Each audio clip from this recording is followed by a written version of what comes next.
எதிர்க்கட்சித் தலைவர் எடப்பாடி பழனிசாமி டெல்லியில் சந்திக்க இருப்போரிடம் இருமொழி கொள்கை விவகாரத்தையும் பேச வேண்டும் என சட்டப்பேரவையில் முதலமைச்சர் மு.க.ஸ்டாலின் தெரிவித்தார். மேலும் மொழிக் கொள்கை என்பது பணப்பிரச்சினை அல்ல, இனப்பிரச்சினை என்றும் மு.க.ஸ்டாலின் கூறினார். நம்முடைய எதிர்க்கட்சியினுடைய துணைத் தலைவர் அவர்கள் அதிகாரிகள் மூலமாக இந்த இருமொழி கொள்கை மும்மொழி கொள்கையை குறித்து மத்திய அரசிடமிருந்து ஒன்றிய அரசிடமிருந்து கடிதம் வந்ததாகவும் அந்த கடிதத்திற்கு விளக்கம் தந்த போது அதில் ஒரு தவறான கருத்தை நாடாளுமன்றத்தில் பதிவு செய்யக்கூடிய நிலையில இருந்திருக்கிறது என்பதையும் சுட்டிக்காட்டியிருக்கிறார்கள்.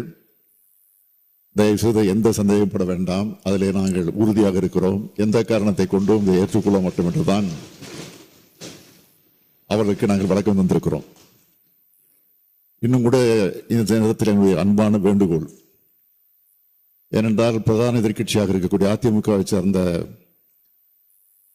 எதிர்க்கட்சியினுடைய துணைத் தலைவர்கள் பேசுகிற போது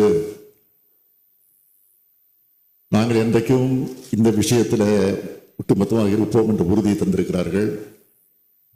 இன்று காலையிலே கூட நம்முடைய எதிர்க்கட்சி தலைவர் டெல்லிக்கு சென்றிருப்பதாக செய்தி வந்திருக்கிறது. டெல்லிக்கு செல்லுகிற நேரத்தில் யாரை சந்திக்க போகிறார் என்ற அந்த செய்தி வந்திருக்கிறது. அப்படி சந்திக்க நேரத்தில் இது குறித்து அவர் வலியுறுத்த வேண்டும் என்ற அந்த வேண்டுகோளை இந்த அவையின் மூலமாக நான் எடுத்து வைக்க கடமைப்பட்டிருக்கிறேன்.